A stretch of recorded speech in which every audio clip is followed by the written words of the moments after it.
So, first thing I'm going to ask you all to do is to close your eyes. Now, think of a home with which you're familiar, maybe your friend's house, your grandparents, or your own. Alright, so now that you've got that, just make sure it's one that you know the internal layout of. Right, so you walk into the kitchen. You see at the kitchen table, the three stooges are all sitting there.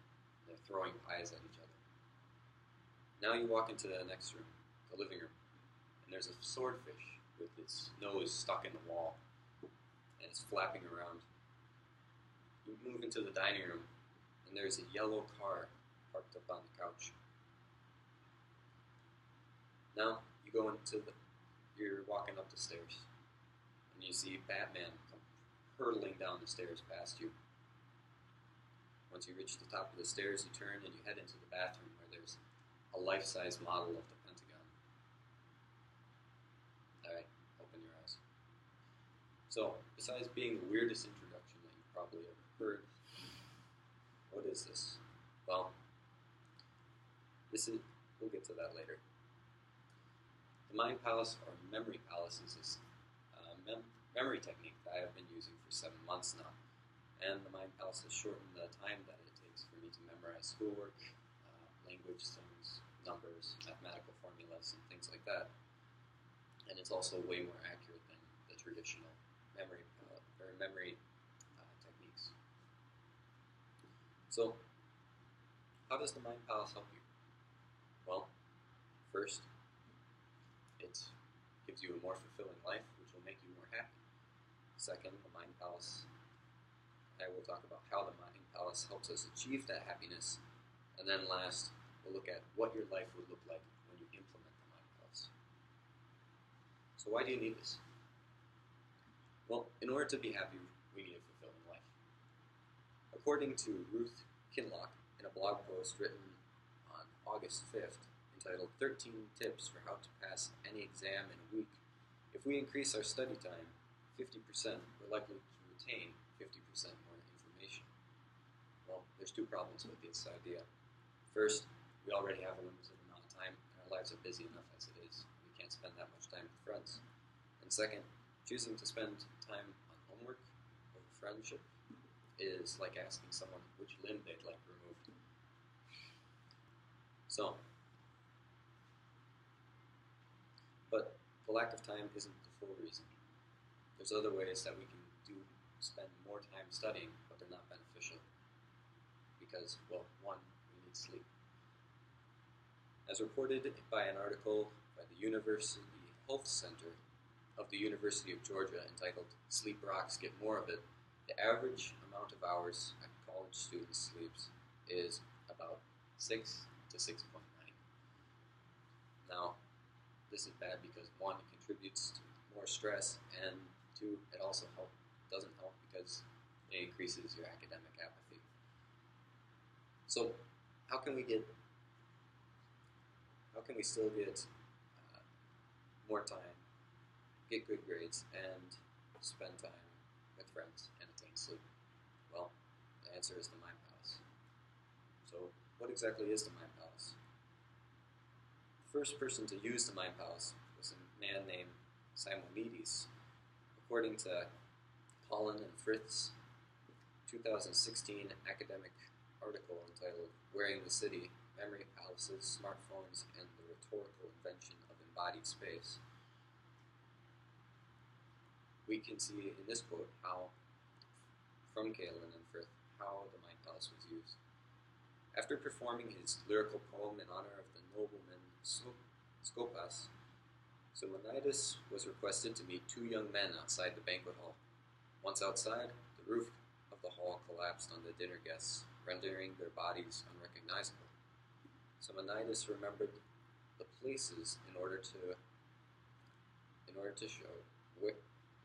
know where each guest had been seated, and was able to identify their bodies and return them to their families. So now I know what you're thinking.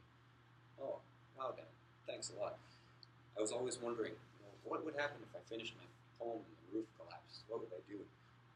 Okay, fair enough. A modern and much less gory example that may help you was found in my interview with my friend David. In a personal interview with David Ryder on March 11, 2017, I asked about the Mind Palace and his experiences. According to David, the Mind Palace benefited him greatly in the 2 years since he started. According to Ahur and Benjin, in a 2015 journal article entitled A Comparative Study of Rehearsal and Loki Methods in Learning Vocabulary, EFL Contexts, Theory and Practice in Language Studies, the Mind Palace was more effective than the traditional list studies. David said when I asked David what the greatest benefit to the Mind Palace was, he said this: instant memorization that's long-lasting. He has saved many hours by using the Mind Palace. So I asked him, well, how does this tool work? He says, first, you take your item from memorization and associate it with a mental image, and place that mental image onto a location. So this is like what I had you do at the beginning of the speech. At the beginning of the speech, I had you all Mind Palace the first 5 numbers of pi. The Three Stooges are the number 3. The swordfish with its point stuck in the ground is point 1. The yellow car has 4 doors, and Batman is number 1. And the Pentagon, as you can probably guess, is 5. So we have 3.1415. So that's just nice. I had you memorize something that is a key on a calculator you could just punch in. It's not terribly useful. So what would your life actually look like if you implemented the Mind Palace? Well, first I'm going to talk about the story that I have. One time before a big Latin quiz, I was really stressed out. I didn't know the material, and I thought I was going to fail for sure. David Ryder showed me the Mind Palace, and I memorized 1/4 of a page of Latin text. So I only rehearsed it once prior to the quiz, and I passed with missing only a single word. I memorized several things with the Mind Palace now, including vocabulary, psychology, and even full pages of text, like I mentioned. Imagine the time saved by the Mind Palace. First, once it's in your head, you never forget it. 2, it only takes a few minutes to run through the material again, and anytime you want the information back, you simply walk through the Mind Palace, and it all comes back to you. So, it's fairly obvious to us all that life's deepest joys are not found in studying. Usually we find this in time spent with our friends, in our religion, in time we spend outside in activities, simply enjoying nature. So, we want to gather the fullness of life. If we really want to gather the fullness of life, we need to make time for these activities. So, the Mind Palace opens up life for these interactions.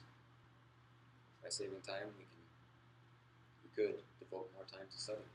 We could volunteer more, spend more time with friends, or, in any case, put the time into an activity that actually brings us joy. I'm not here to sell you anything. What I'm offering is free. We all need to have full lives.